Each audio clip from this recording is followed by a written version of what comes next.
you know, do something like that, and then when we catch, you know, a little leveler, that's when you respond. Maybe settle the stomach a bit. Yeah. It can get tough there. Depending on what channel that's all but yeah, so gringos tacos are bangers for stadium food. Like, and I'd probably, you know, eat them if they were a truck just around town as well. Yeah. So they're compatible to those that are outside the stadium. They're not better than fucking Jackson's and the big shits around there.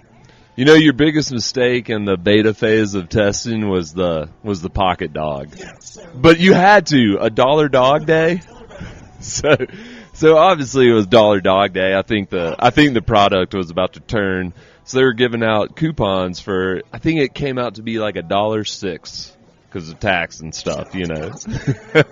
So anyways, yeah, I think we put down quite a few tacos and a couple beverages, and then we made our way through the stadium, and you decided to pick up a dog. Well, I mean, like you were saying, it's a $1 dog day.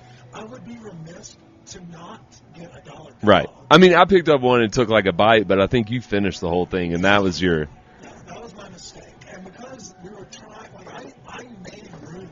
I thought of this process of how to do it. You order a bunch of tacos at the beginning, and you knock back half of them, and then you go take either shots of tequila or you get a couple drinks, double talls, and you slug them over the first 3 or 4 innings. And then as, you know, like, the food is kind of starting to work its way through. Alcohol munchies. Yeah, you go back for round 2. And I would recommend walking around the stadium and smoking your pen and ghosting it. Don't be one of those fucking rookies that just blows a big cloud and gets your ass. Ruins it for the rest of us. Yeah, like, some of us are professionals. Don't be the dickhead that's blowing smoke in your seats around a bunch of chads. But, so then you go back for round 2. It was in that, you know, middle ground when my stomach was settling that I put the pocket dog down into my belly. But also, I think during that middle ground, we had a great idea as we were walking by some of the games on the center concourse or whatever you call it. Yeah, Chris. So I'm going to have you lead this next challenge because it's something I propositioned to you. And Yeah. It's called the 360 challenge. Are you ready? Yeah. You got to eat 3. And we determine if it's dogs or dogs. Maybe we mix it up. Maybe I it's think dogs. because like it's with baseball, I think it's got to be dogs. All right, you got to eat 3 dogs, and then you have to get in the pitching simulator and throw it 60 miles per hour. More than once. So you have to validate a 60 without losing your shoulders. Oh, it can't be beginner's luck? It can't be Little Big League where he throws the one, and then he's like, or, you know, like when Chet Steadman hurts his arm. Oh, goddamn. You got to show success. You have to throw it at least twice over 60. Chet Steadman, what an athlete. Yeah. And a kick-ass quarterback. But yeah, I think that's great. But I think you. Because we saw some, like, So it's 3 dogs. I think it's got you got to. Is it 3 beers or a couple beers? What are 3 dogs, 3 beers, and a 60-mile-per-hour pitch? It's the 360. Yeah, So you hit the 3s, and then you got to do the 60. I think that would be a good one. So you're going to do that at the next game. We will film it all just as we tried to incorporate Kip into the tacos and the recap. We're going to have Chris doing the 360 challenge at our next baseball game. I think I can hit. I think you can too, because those kids look like they have cerebral palsy and they're still throwing at 50 miles per hour. They were. So I don't know if the radar's off. Yeah, I think the gun is a little inflated. No, I don't think they had cerebral. It was the former, not the latter, not the former. Yeah. Well, on that note, shout out to the Rockies. If you want to do a sponsorship deal, they'll shout out to us. Yeah. We'll work with you. If you build it, they will come. And then after the Rockies game, we ventured. We went to fucking Mile High Fest. Y'all, shout out to our friends over at Flora. If you're looking for a dispensary downtown and 16th Street Mall, Dodge the Needles, hit up Flora. But at the same time, there's a lot of great sponsors. Fly High, Ripple, there's tons of them. Yeah. But we knew a lot of folks there, but we were lucky enough to have been gifted some, like, we'll say it's VIP, but it really wasn't that VIP. It was just a section that other people couldn't go to. Yeah, I think that's what VIP is. But it wasn't doing us too many terribly more favors, except that we could get away from the clubs if we wanted to. Yeah, there wasn't a pool or anything cool like that. Yeah, without a pool, what are we doing here? It's spring. Or slip and slide. Dude, imagine, I don't know. I think a pool is probably sucks because there's a lot of people And it looks like, I would not want to get in a pool with. no chance. A lot of water park folk there. Yeah, t-shirt on. It's a lot of people that would have been their first schwitz or soak or bath in months.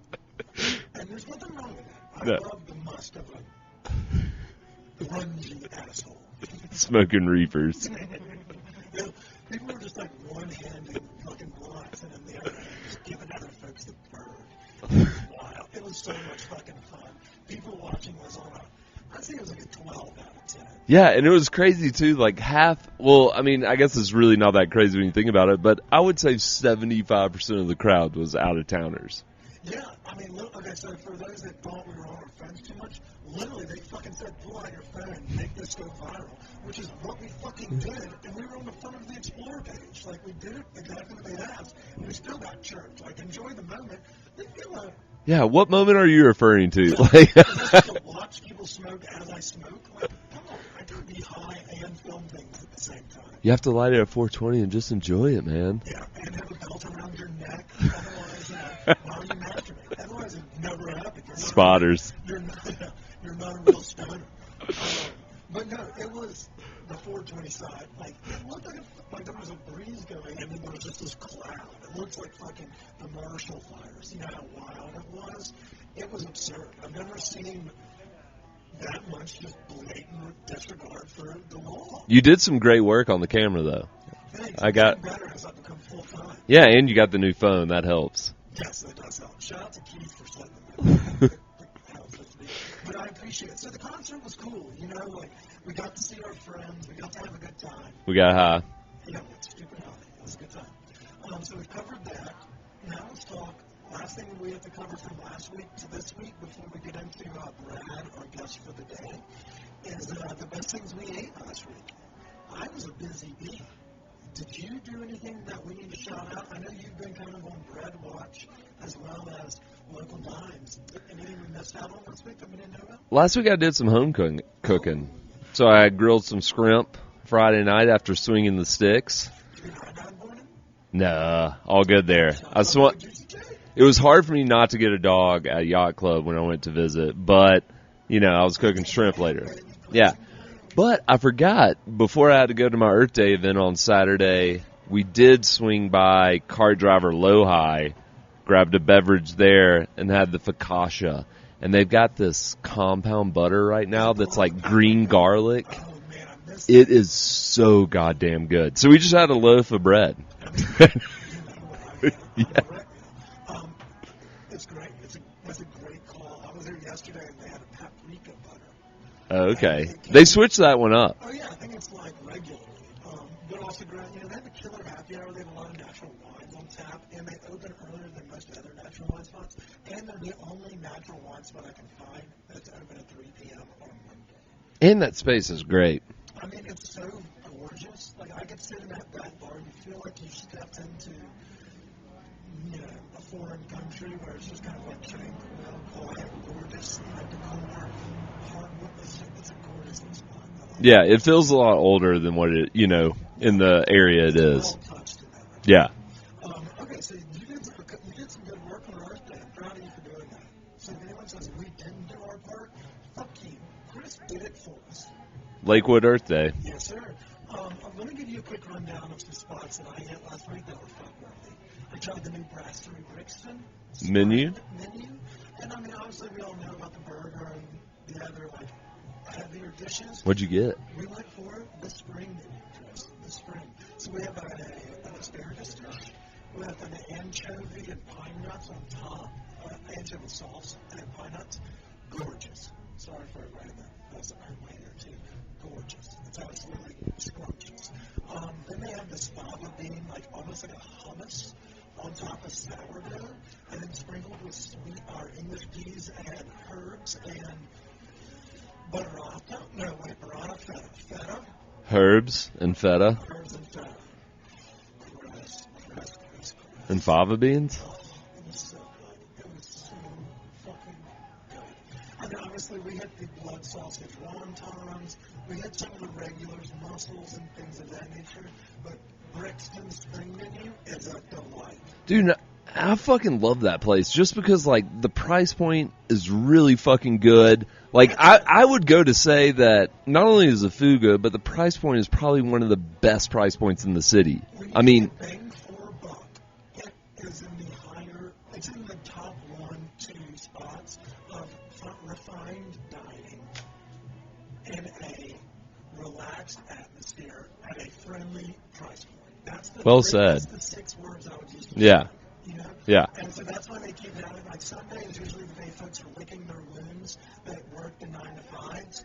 That's the day I love to go into Brixton because you can do a little industry night at Yacht Club. Yeah, you got a twofer. Yeah, and I mean, great wine list. That Ruth Lewandowski, Fiance, whatever it is, Fiance wine right now. Jesus fuck. Oh, it's so good, Chris. That's solid. Get out there, fellas, if you haven't gone. And then the last couple things. We talked we talked to Brixton. We talked Gringo's Tacos. I hit Mio with a couple folks. You'll saw it on our social page. Their pasta just remains delicious. Yeah. Handmade pasta, you can't beat it. Yeah, and the wait was a little long, so we went next door, first timer at Partners in Crime Bar. I'm glad that we have fucking sports bars in Rhino. Oh, I haven't heard about this. It's next door to Mio. Casual, kind of picks up the pace, kind of turns into more clubby vibes around 10-ish or so, but we were there earlier in the night. They had the playoffs on. It's just nice, because otherwise you'd have to go to Parkwood or Rhino. And somebody put it on my attention that if you're at PIC and you're waiting on a table at one of their local restaurants, they actually give you a discount on your drinks. So they partnered with that. Isn't that fucking cool? That's great. Yeah, that's me and partners in the neighborhood. Yeah. And then I think that's, and then the last but not least, the Twan Burger. I did the pop-up over Groovy Gravy's pop-up with Antoine from Twan Smash Burger. It's exceptional. It's fucking good every time. I love his Frenchyism. He's just, he's kind, but he's got that asshole exterior. But it's kind of like Barada, like once you cut into that bitch, he's just a big goo of love. And also, his food is just so amazing. So, like, I can't recommend it enough. Just go try. I mean, I know Snipe Burger and Smash and Grab Burgers are both two prominent pop-ups as well, and we want you to support them all. Like, there's burgers for everybody. Yeah. But those burgers are fun. Solid. Yeah. What are we doing this weekend before we get into our guest of the week? What's the plan? This weekend, I mean, I'm getting ready for my first Red Rocks concert. Well, oh no, I guess that might be next weekend. Lake Street Dive's playing Mother's Day. Oh, nice. Yeah. Mama Buyer. I guess she's not invited. No, not yet. But yeah, so I'm thinking either one, picnic, get out to Red Rocks earlier because it's kind of like a tamer concert, or I'm going to go to Golden Mill, the Gold Mill, a little earlier, hang out there, and then cruise on over to Red Rocks. Okay, so I think that's the play. Yeah. I actually went to, I don't know if I mentioned it last week, but we're thinking of you shifting to, I know you've had some things going on. I know you have great things going on at Golden Mill. That is the new, what used to be New Terrain, where that was like the stop-off. Yeah. Golden Mill is now that, because it has not just beer, but it has hard liquor, and it's got a litany of food, snacks, and items. So, like, if you're in a group of 8 meeting before the show, and maybe one person's vegetarian and one's a pescatarian, one person just wants to fucking pound some meat, you have all of those options, and the fucking Korean fried chicken. Chris. Get liquored up before a show. Golden Mill is the new stop-off before All right. the show. Done. Unless you're eating mushrooms in the lower south. In which case, that's your boy. Because that's where I go. Okay, so yeah, we're doing that. I'm going to do some King of Wing pop-ups. I'm going to get the Snipe Burger. I'm going to go see our boy Little Arthur's Hoagies. I'm thinking I'm going to go on Sunday. Okay, there you go. You better be quick to the draw. Those fucking things are quick. Yeah, I think I'm going to go on Sunday. And then for those that are listening, next week's episode, we are going to give you the password to the ticket release. Obviously, May 25th is our next Stoned Appetit dinner. We've been promoting it on social media. Maybe you've seen it, maybe you haven't. But we're fucking stoked. It's Justin Brunson and Merlin Verrier. So we're probably going to go heavy on the red meats. We're probably going to have a pasta. But if you're a vegetarian, don't worry. We're going to have options for you as well. Seed and Smith will be our premier vendor this month that will showcase their product in our food. So we're excited.